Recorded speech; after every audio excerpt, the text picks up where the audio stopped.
Probably should have turned that thing off.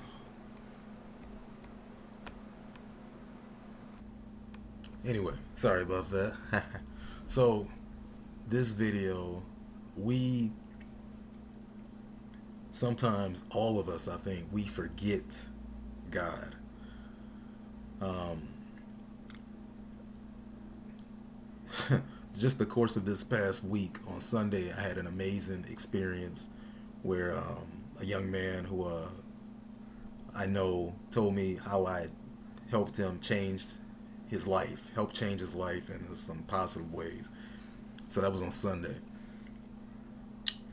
Um, Later in the week, had a conversation with my wife about how sometimes the media will say something, and then a few weeks later they'll say the opposite, and people tend to just forget. A lot of people that watch the news regularly will forget the thing that they had heard the week before or 2 or 3 weeks before, and forget that it's actually opposite of what they're hearing now. So they forget.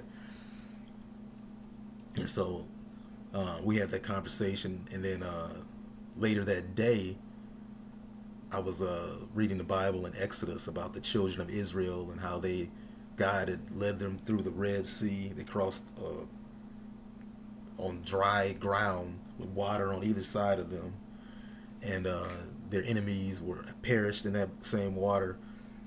And a few days later, they were complaining to Moses. Moses, did you lead us this way to die? We don't have enough food. We don't have enough water, etc. And after I was listening to that, I mentioned to my wife, "Oh yeah, this is kind of what you were talking about. As far as people just are fickle, we forget." Sometime later, I'm talking to my wife about my own life and about my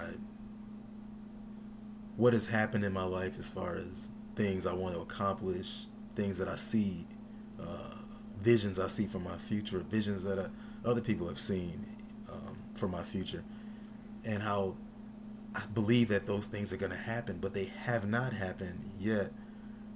And my thought was, God, why do I believe these things are going to happen if they're not? And did I somehow miss it?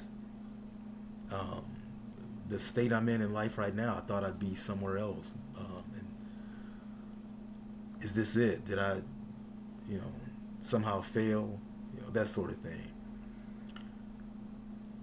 And then I remembered, now Friday, I remembered, and I said to my wife, I was just talking to you on Sunday about how this young man told me that I changed his life. And in that particular conversation, I told her, I said, you know what? If I don't hear anything else, this was so important. The reason I felt that way was not only because I had changed his life, but this young man is an influential young man, and he told me that the things he learned from me, he was using to help other people, lots of other people.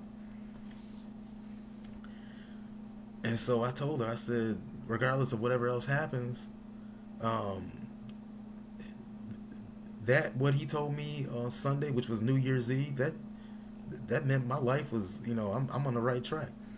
So you fast forward to that Thursday, and I'm telling her, did I miss the mark or something? So on Friday, I'm finally like, oh yeah, this is me. I'm the children of Israel. I forget what God has done.